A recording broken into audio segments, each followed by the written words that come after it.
మాట్లాడు. ఈరోజు కోటి సంతకాల సేకరణలో భాగంగా మన ఎంపీపీ మా మండల అధ్యక్షుడు ఎంపీపీ గారి ఆధ్వర్యంలో, అలాగే ఇక్కడ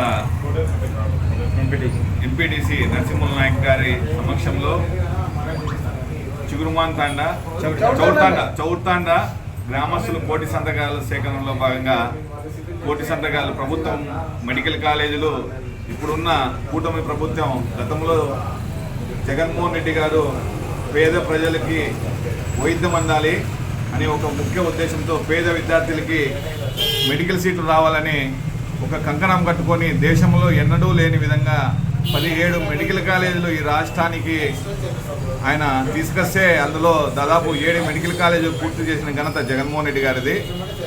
అలా ఆ తెచ్చిన మెడికల్ కాలేజీని కూడా మెయింటైన్ చేయలేక ఈరోజు ఆ మెడికల్ కాలేజీని ప్రైవేటీకరణ చేస్తూ ఈ ప్రభుత్వం ఒక చేతగాని ప్రభుత్వం.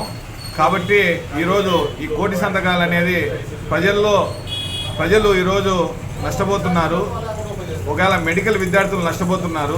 దాదాపు ఈరోజు తెలంగాణలో దాదాపు 350-360కి మెడికల్ సీట్లు వస్తుంటే ఈరోజు ఈ ఆంధ్రప్రదేశ్లో 400 పైన కూడా మెడికల్ సీట్లు రావట్లే.